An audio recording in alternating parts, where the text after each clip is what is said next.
사람은 흔히 고통이 사라지면 마음이 평온해질 것이라 믿습니다. 그러나 제 사유 속에서 삶은 늘 그 반대의 모습을 보여주었습니다.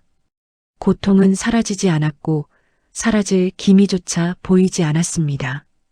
오히려 고통을 없애려 애쓸수록 마음은 더 예민해졌고 더 쉽게 지쳤으며 더 자주 무너졌습니다. 우리는 고통을 하나의 오류처럼 여깁니다. 마치 제거해야 할 결함, 고쳐야 할 상태, 지나가야만 하는 구간처럼 말입니다. 그래서 마음속에서는 끊임없이 이런 목소리가 울립니다. 이래서는 안 된다. 왜 아직도 아픈가? 언제쯤 괜찮아질 것인가? 이 질문들은 답을 얻기 위해 존재하는 것이 아니라 마음을 더욱 조급하게 만들기 위해 반복됩니다.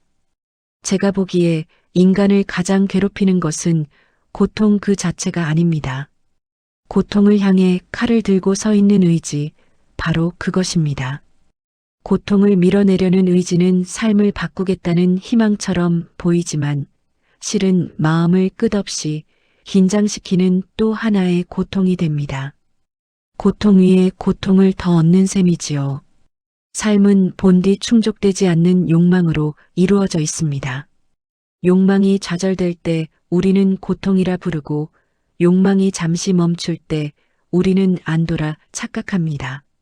그러나 그 안도는 오래 머물지 않습니다. 다시 또 다른 결핍이 나타나기 때문입니다.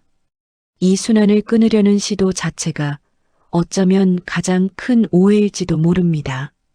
이 글에서는 고통을 없애는 법을 말하지 않겠습니다. 대신 고통을 더 이상 문제 삼지 않는 마음이 어떻게 가능해지는지를 천천히 살펴보고자 합니다. 고통은 그대로 두고 태도를 바꾸는 일, 싸움을 멈추는 순간 마음이 먼저 조용해지는 그 미묘한 변화를 말입니다.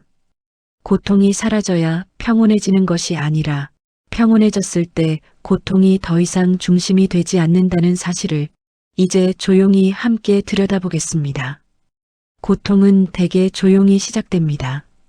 처음부터 우리를 쓰러뜨릴 만큼 거대한 모습으로 나타나지 않습니다. 그것은 작은 불편함이거나 설명하기 어려운 불안이거나 이유 없이 가라앉는 마음의 무게로 다가옵니다.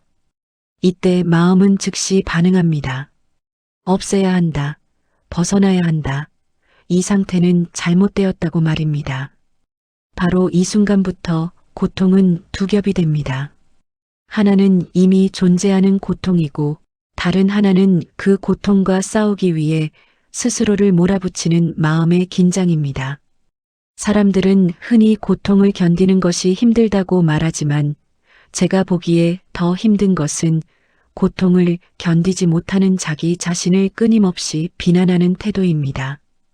고통이 있다는 사실보다 고통이 있다는 사실을 받아들이지 못하는 마음이 더 큰 소음을 만들어냅니다. 왜 나는 아직도 이 상태인가요? 이 정도는 극복했어야 하지 않나요? 남들은 다 괜찮아 보이는데 왜 나만 이러는 걸까요? 이 질문들은 해결을 위한 질문이 아닙니다. 이것은 마음이 스스로에게 던지는 채찍에 가깝습니다. 고통을 빨리 끝내겠다는 의지는 실상 고통을 감당할 여유를 먼저 소진시킵니다. 싸울 준비를 한 군인처럼 마음은 늘 긴장한 상태에 놓이게 됩니다. 쇼펜하우어가 말한 의지는 바로 이 지점에서 모습을 드러냅니다. 삶을 더 나은 상태로 밀어 올리려는 충동, 지금의 상태를 부정하고 다른 상태를 갈망하는 힘. 이 의지는 진보처럼 보이지만 내면에서는 쉬지 않는 소란을 만들어냅니다. 의지가 강할수록 마음은 더 자주 자신을 채근하게 됩니다. 고통을 없애려는 마음은 늘 미래를 바라봅니다. 언젠가는 괜찮아질 것이다. 이 시간이 지나면 나아질 것이다. 그러나 그 미래가 도착하기 전까지 현재는 끊임없이 부정됩니다. 지금 이 상태는 견뎌야 할 임시 상태, 버텨야 할 실패처럼 취급됩니다. 이렇게 현재를 적대시하는 태도 속에서 마음이 쉴 자리는 없습니다. 아이러니하게도 고통은 싸움을 걸어올 때보다 싸움을 걸지 않을 때 훨씬 빨리 지칩니다. 고통은 저항을 먹고 자랍니다. 설명하려 들수록 복잡해지고 의미를 부여할수록 무거워집니다.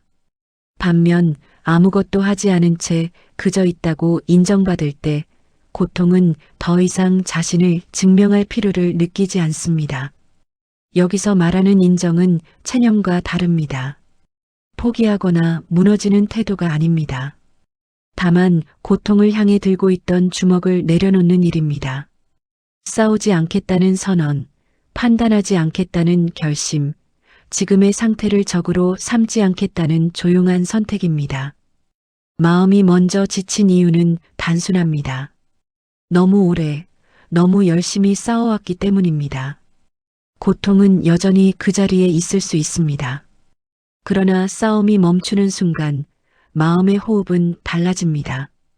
긴장이 풀리고 생각의 속도가 늦춰지며 무엇보다 스스로를 몰아붙이던 목소리가 한 박자 늦게 들리기 시작합니다.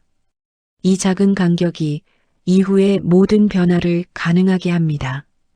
고통을 이기지 않아도 괜찮습니다. 고통을 설명하지 않아도 괜찮습니다. 오늘은 그저 싸우지 않는 것만으로도 충분합니다. 사람은 고통을 느끼는 순간 거의 자동적으로 그것을 평가합니다. 이 고통은 나쁜 것인지, 견뎌야 할 것인지, 아니면 빨리 없애야 할 것인지 말입니다. 판단은 본능처럼 빠릅니다. 그리고 그 판단이 내려지는 순간 마음은 이미 고통의 한가운데서 한 발짝 더 들어가 버립니다. 고통은 그 자체로는 단순한 감각이거나 상태일 뿐입니다. 그러나 판단이 덧붙는 순간 그것은 이야기가 됩니다. 의미가 생기고 비교가 생기며 과거와 미래가 끌려옵니다. 예전에는 이렇지 않았는데 앞으로도 계속 이러면 어쩌지. 이렇게 고통은 현재를 벗어나 마음 전체로 번져갑니다. 제가 보기에 평정을 가장 멀리 밀어내는 것은 고통이 아니라 고통을 둘러싼 해석입니다. 이 고통은 부당하다. 이 고통은 나를 망치고 있다. 이 고통은 없어야 한다. 이 문장들은 고통을 설명하는 것처럼 보이지만 사실은 고통을 신문하는 문장입니다. 고통을 피구석에 앉혀놓고 유죄를 선고하는 행위입니다. 이때 마음은 판사가 되고 동시에 집행관이 됩니다. 쉬지 못합니다. 멈출 수 없습니다. 쇼펜하우어는 인간이 괴로워지는 이유를 세상이 가혹해서가 아니라 의지가 끊임없이 판단을 요구하기 때문이라고 보았습니다. 의지는 언제나 더 나은 상태를 전제로 삼습니다. 그래서 지금의 상태는 자동으로 열등해지고 불완전해집니다. 판단은 의지가 작동하고 있다는 가장 분명한 신호입니다. 흥미로운 점은 판단을 멈추면 고통이 사라지지는 않는다는 사실입니다. 그러나 고통의 밀도는 달라집니다. 날카롭던 감각이 둔해지고 숨이 막히던 압박이 느슨해집니다. 이는 고통이 줄어서가 아니라 마음이 고통을 밀어내는 힘을 거두었기 때문입니다. 잠시 상상해 보시기 바랍니다. 고통을 좋지도 나쁘지도 않은 것으로 두는 상태를 말입니다. 이름을 붙이지 않고 이유를 찾지 않고 평가하지 않는 채로 그저 지나가는 현상처럼 바라보는 태도입니다. 처음에는 불안할 수 있습니다. 판단이 없으면 방향을 잃을 것 같기 때문입니다. 그러나 판단이 없다고 해서 무력해지는 것은 아닙니다. 오히려 마음은 덜 흩어집니다. 좋고 나쁨의 저울질에서 벗어나면서 고통은 하나의 점으로 수축됩니다. 전체를 집어삼키던 파도가 아니라 인식 가능한 한 지점으로 돌아옵니다. 이때 비로소 평정의 가능성이 생깁니다. 고통이 없어서가 아니라 고통이 마음을 지배하지 않게 되기 때문입니다. 판단이 멈춘 자리에 남는 것은 무기력함이 아니라 뜻밖의 여백입니다. 그 여백 속에서 마음은 처음으로 숨을 고릅니다. 고통을 옹호할 필요도 없고 고통을 부정할 필요도 없습니다. 다만 판단을 유보하는 것, 그것만으로도 충분히 큰 변화가 시작됩니다. 평정은 고통이 끝난 뒤에 오는 보상이 아닙니다. 판단이 멈춘 자리에서 이미 조용히 시작되고 있습니다. 우리는 고통을 대할 때 거의 항상 관계를 설정합니다. 고통은 나를 공격하는 존재가 되고 나는 그것을 막아야 하는 사람이 됩니다. 이 관계 속에서 고통은 의지를 가진 적처럼 느껴지고 마음은 늘 대비 태세에 놓입니다. 그러나 조금 물러서서 보면 고통은 의도를 가진 존재가 아닙니다. 그것은 그저 발생한 하나의 현상일 뿐입니다. 현상에는 선의도 악의도 없습니다. 다만 조건이 맞아떨어졌을 때 나타나고 조건이 바뀌면 사라집니다. 고통도 이와 다르지 않습니다. 몸의 상태, 기억의 잔상, 생각의 흐름, 욕망의 좌절, 이런 요소들이 엮이며 잠시 모습을 드러냈을 뿐입니다. 그 자체로 나를 해치려는 의도를 품고 있지는 않습니다. 쇼펜하우어는 인간을 고통스럽게 만드는 근원을 세계가 아니라 의지에서 찾았습니다. 세계는 그저 현상을 보여줄 뿐이고 고통을 나의 문제로 확대하는 것은 언제나 의지였습니다. 의지는 고통을 해석하고 확대하고 중심에 놓습니다. 그렇게 고통은 나와 분리되지 않는 무엇처럼 느껴집니다. 그러나 고통을 현상으로 바라보는 순간 미묘한 거리가 생깁니다. 지금 고통이 있다와 나는 고통이다는 전혀 다른 문장입니다. 첫 번째 문장은 관찰의 언어이고 두 번째 문장은 동일시의 언어입니다. 고통이 적이 되는 순간은 언제나 두 번째 문장이 마음속에 자리 잡을 때입니다. 현상으로서의 고통은 변화합니다. 강해졌다가 약해지고 또렷해졌다가 흐려집니다. 머무는 것처럼 보여도 사실은 계속 움직이고 있습니다. 다만 우리가 그 움직임을 따라가며 붙잡고 있을 뿐입니다. 붙잡지 않으면 고통은 생각보다 오래 머무르지 못합니다. 이때 중요한 것은 고통을 밀어내지 않는 태도입니다. 현상은 밀어낼수록 또렷해집니다. 반대로 바라보기만 하면 스스로 소진됩니다. 이는 체념이 아니라 관찰입니다. 의지가 한 발 물러서고 인식이 앞에 나서는 상태입니다. 고통을 현상으로 본다는 것은 그것을 설명하거나 정당화한다는 뜻이 아닙니다. 다만 고통에게 필요 이상의 역할을 주지 않겠다는 선언입니다. 삶의 주인공 자리를 고통에게 내주지 않겠다는 조용한 결심입니다. 이 순간부터 고통은 중심에서 주변으로 이동합니다. 여전히 존재하지만 마음 전체를 차지하지는 않습니다. 생각은 덜 휘둘리고 감정은 덜 요동칩니다.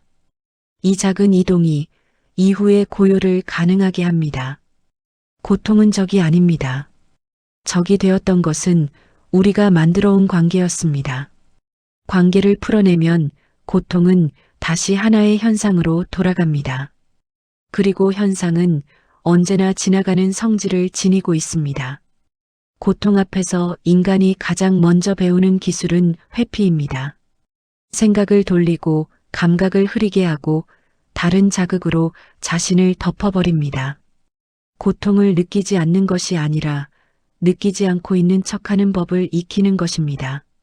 이 기술은 즉각적인 안정을 주는 것처럼 보이지만 마음 깊은 곳에서는 언제나 실패로 끝납니다. 고통은 밀려났다가도 더 또렷한 모습으로 되돌아오기 때문입니다. 도망치는 동안 마음은 결코 쉬지 못합니다. 언제 다시 고통이 따라올지 모르기 때문입니다. 회피는 잠시 숨을 고르게 해주지만 동시에 긴 경계 상태를 유지하게 만듭니다. 고통이 나타나지 않기를 바라는 마음과 나타날 것을 이미 예상하고 있는 마음이 동시에 존재합니다. 이 이중 상태가 마음을 더욱 피로하게 합니다. 쇼펜하우어는 고통을 피하려는 노력 자체가 삶을 더욱 불안정하게 만든다고 보았습니다. 의지는 언제나 더 안전한 상태, 더 편안한 상태를 요구하지만 세계는 그 요구를 충족시켜주지 않습니다. 이 불일치 속에서 인간은 끊임없이 움직이고 애쓰고 소모됩니다. 여기서 중요한 전환이 하나 있습니다. 도망치지 않겠다고 결심하는 순간입니다. 이 결심은 용감해지겠다는 선언이 아닙니다. 견디겠다는 각오도 아닙니다. 그저 더 이상 자신을 다른 곳으로 데려가지 않겠다는 선택입니다. 지금 이 상태에서 벗어나기 위해 마음을 흔들지 않겠다는 조용한 정지입니다. 처음에는 불편함이 커질 수 있습니다. 움직이지 않으면 고통이 커질 것처럼 느껴지기 때문입니다. 그러나 실제로는 반대입니다. 도망칠 때 고통은 추적자가 되지만 머물 때 고통은 방향을 잃습니다. 더 이상 쫓아갈 대상이 없기 때문입니다. 머문다는 것은 고통을 응시하는 것이 아닙니다. 분석하거나 파헤치지도 않습니다. 다만 여기 있다는 사실을 허락하는 것입니다. 이 허락은 고통을 환영하는 것이 아니라 저항을 중단하는 태도입니다. 저항이 사라지면 고통은 더 이상 자신을 증명할 이유를 갖지 못합니다. 이 지점에서 고요는 갑자기 찾아오지 않습니다. 아주 미세하게 거의 눈치채지 못할 정도로 시작됩니다. 생각의 속도가 조금 느려지고 감정의 파동이 낮아집니다.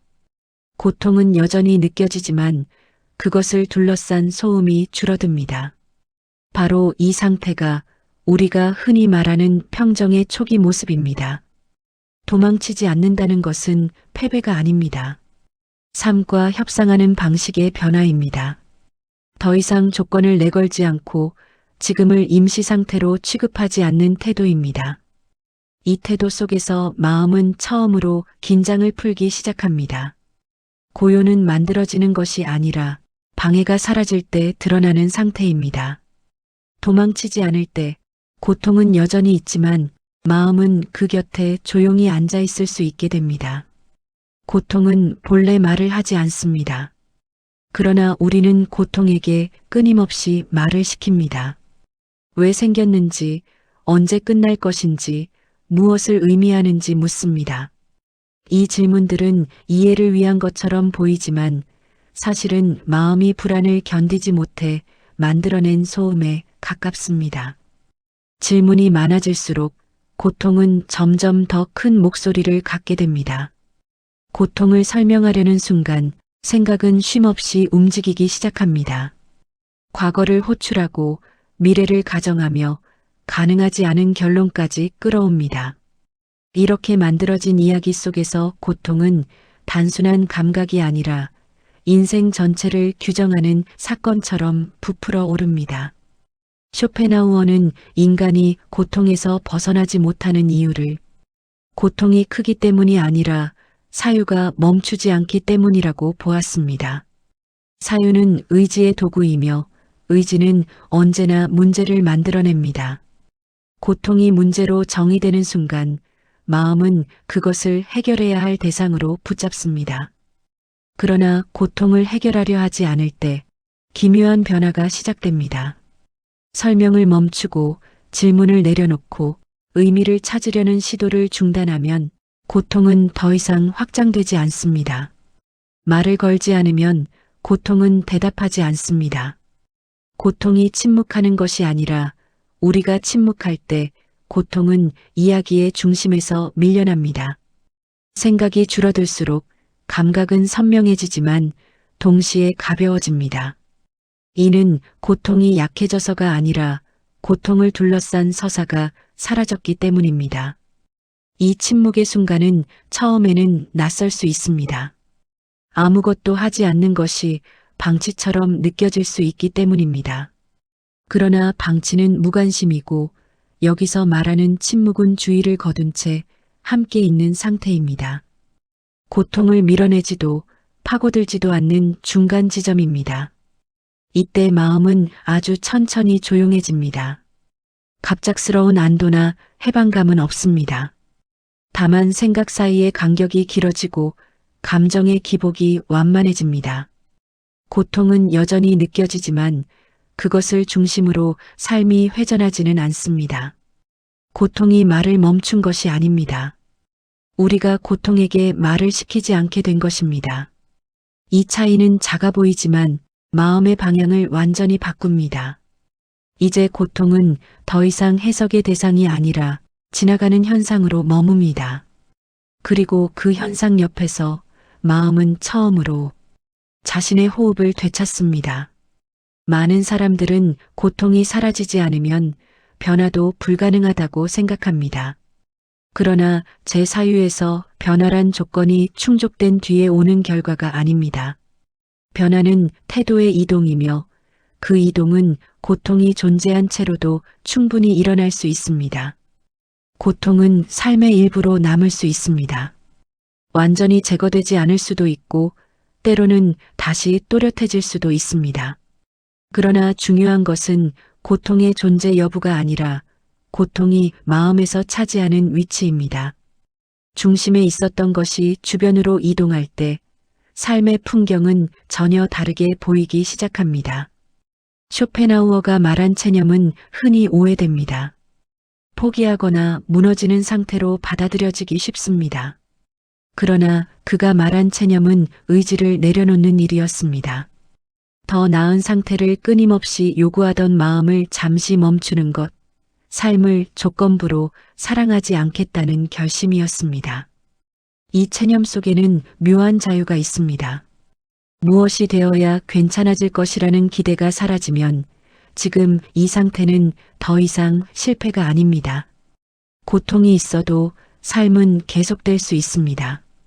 아니, 계속되고 있다는 사실을 그제야 보게 됩니다. 이때 마음은 더 이상 고통을 중심으로 자신을 정의하지 않습니다. 나는 아픈 사람이다가 아니라 지금 고통이 있다로 언어가 바뀝니다. 이 작은 변화는 자아를 고통에서 분리시킵니다. 고통은 나의 전부가 아닙니다. 고통은 나에게 일어난 일 중 하나일 뿐입니다.